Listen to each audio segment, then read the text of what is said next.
This is Fieldsports Channel News. Hunters are taking legal action after a hate-filled rant against them in a national newspaper. The Mirror newspaper put the stalking show on its front page, held a week ago at the Staffordshire Showground, calling it a stomach-churning fare. Under UK discrimination laws, newspapers are allowed to whip up hatred against non-protected groups, such as hunters. However, under copyright laws, they are not allowed to use third-party photographs without negotiating a reproduction fee. With the permission of copyright holders that the Mirror ripped off, Fieldsports Channel has begun an action against the newspaper's parent company, Reach plc. South Yorkshire Police have confiscated more than 80 dogs from a house in Doncaster. The animals, along with 2 cats and a chicken, were surrounded by feces and filth, according to police officers and the RSPCA. In total, there were 78 Springer Spaniels, as well as 4 other breeds of dog, South Yorkshire Police said. According to early reports, the police said the animals could have been stolen for breeding. Thanks to Danny Boyle for the story. A photographer has captured a picture of a sea eagle taking a lamb. In a post on Facebook, a woman from the Scottish West Highlands reports that a sea eagle comes over every morning at the same time. It took this lamb alive, leaving the ewe distraught. She adds, heartbreaking to see, and at this rate, there won't be a lamb left. Should hunting be a protected belief? HuntingKind is carrying out a survey to support its attempt to safeguard hunting as a heritage activity.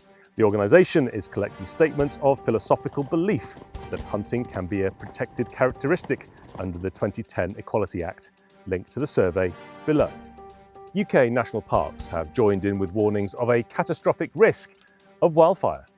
Park rangers from the South Downs to the Highlands said the prolonged warm weather and breezy conditions had left large areas extremely dry despite recent rain and burned large areas. The National Fire Chiefs Council stopped short of criticising the conservation industry for creating fuel load through rewilding, but it calls for greater emphasis on the importance of land management.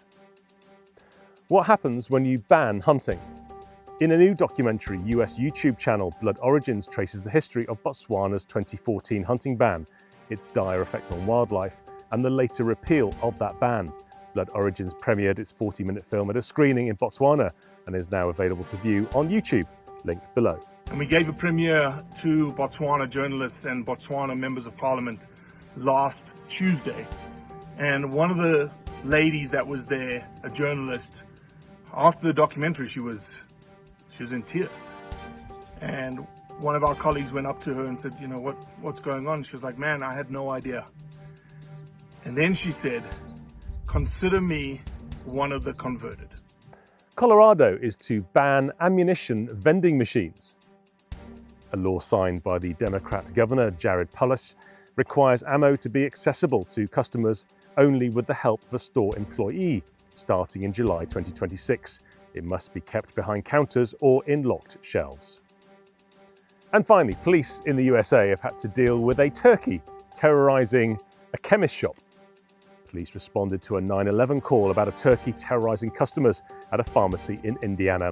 The caller said, "We need animal control out here, and it's a really big turkey." An officer successfully grabbed it and marched it off the premises. Thanks to Per Holmseth for the story. You are now up to date with Fieldsports Channel News. Stuck in the stories, fishing for facts.